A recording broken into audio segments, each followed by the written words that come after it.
Buenos días compañeros y profesor. Mi nombre es José Bura Lacutir y mi grupo está conformado por Bienis Salazar Naranjo, María José Carrequilla Torres, Linda Luz Navas Arias y la Sofía Tus Barrón. En el día de hoy vamos a presentar el tema asignado que son los anticuerpos. Bueno, empezamos definiendo los anticuerpos como una herramienta para la defensa de las células huésped, es decir, las células del organismo que se pueden ver atacadas por agentes patógenos, como los virus y las bacterias. Los linfocitos que producen los anticuerpos se llaman las células B. La estructura de los anticuerpos son cadenas ligeras y cadenas pesadas, y en su extremo existe una región hipervariable. Un antígeno es cualquier sustancia o agente que el organismo reconoce como no propio.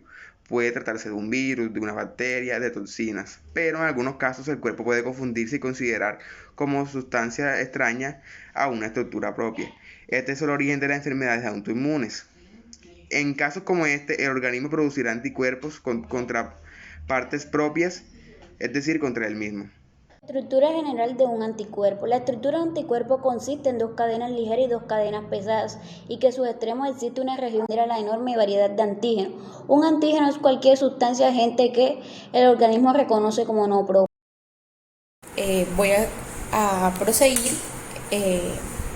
Mi tema básico fue las estructuras de los diferentes tipos de anticuerpos, pero antes de eso debemos saber que existen 5 tipos básicos de inmunoglobina. Vale la redundancia, son 5 tipos de anticuerpos, que son los IgG, los IgM, los IgA, los IgB y los IgE. Son sintetizados por los linfocitos B, los IgM y los IgD, y por las células plasmáticas. Derivados de ellos encontramos los IgG, los IgA y los IgE.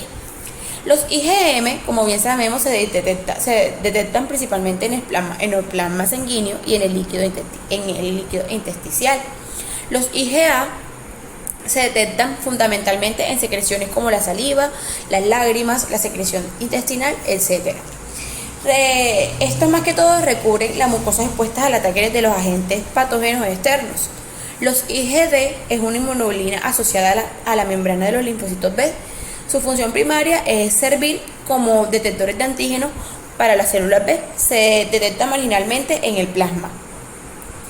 Los IgE son anticuerpos, si bien inicialmente se liberan del plasma por las células plasmáticas, son integrados de membranas de otras células, por ejemplo los mastocitos, participando en reacciones de la hipersensibilidad.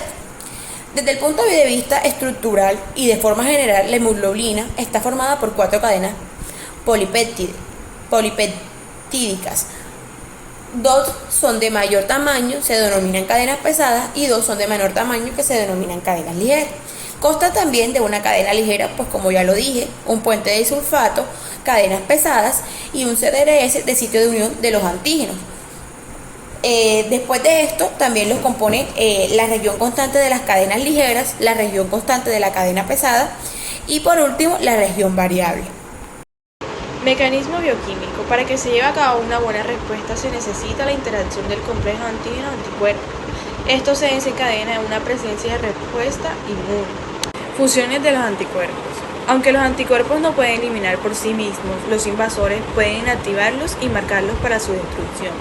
Y normalmente el evento principal que sucede en la formación de complejos antígeno-anticuerpo son los mecanismos de defensiva que usan los anticuerpos para su trabajo inmunológico son neutralización, aglutinación, precipitación y fijación de los complementos. Neutralización. El mecanismo neutralizador más simple se produce cuando los anticuerpos bloquean ciertos sitios específicos en virus o en toxinas segregadas por las bacterias. El resultado es que el virus o la toxina pierden su efecto tóxico, ya que no pueden enlazarse a los receptores de las células, de los tejidos, y produciendo daño. Más adelante, el conjunto antígeno-anticuerpo resulta eventualmente destruido por los fagocitos. Aglutinación es una extensión de la neutralización. Como los anticuerpos tienen más de un sitio de unión, pueden unirse más de los antígenos celulares a la vez. Y como consecuencia, los conjuntos antígeno-anticuerpos pueden formar grandes entramados que conducen a la agrupación de la aglutinación de las células extrañas. La inmovilización restante hace que éstas sean capturadas y engulladas más fácilmente por los fagocitos que cuando son antígenos de libre movimiento. La precipitación es un proceso similar a la aglutinación, pero en lugar de trabajar con células antígenas, lo que hace son moléculas antigénicas, solubles haciendo que se formen grandes conjuntos entrecruzados de estas moléculas, los que pierden la solubilidad y la precipitan. La precipitación y la consecuencia inmovilización hace al igual que en el caso de la aglutinación, que los antígenos puedan ser alcanzados más fácil por los fagocitos. Fijación y activación del complemento. El mecanismo de acción se basa en el hecho de que cuando los anticuerpos se unen en la superficie de las células antigénicas, estos cambian su forma y exponen las zonas de unión de los complementos de sus regiones constantes. De este modo se produce la fijación y el complemento dentro de la superficie de la célula antigénica, cuestión de la que la sigue la lisis celular. Adicionalmente, se produce la liberación de moléculas durante la activación del complemento que amplifican en mucho la respuesta inflamatoria y que promueve la fagocitosis por la vía de la omnicipación. Fijación y activación del complemento. El mecanismo de acción se basa en el hecho de que cuando los anticuerpos se unen en la superficie de las células antigénicas, estos cambian su forma y exponen las zonas de unión de los complementos de sus regiones constantes. De este modo se produce la fijación y el complemento dentro de la superficie de la célula antigénica, cuestión de la que la sigue la lisis celular. La tecnología de ADN recombinantes también ha hecho lo posible la obtención de moléculas recombinantes derivadas de anticuerpos, como los fragmentos de anticuerpos y las proteínas de fusión, así como otros llamados bioespecíficos, en los cuales los dos sitios de unión el antígeno posee especificidades diferentes.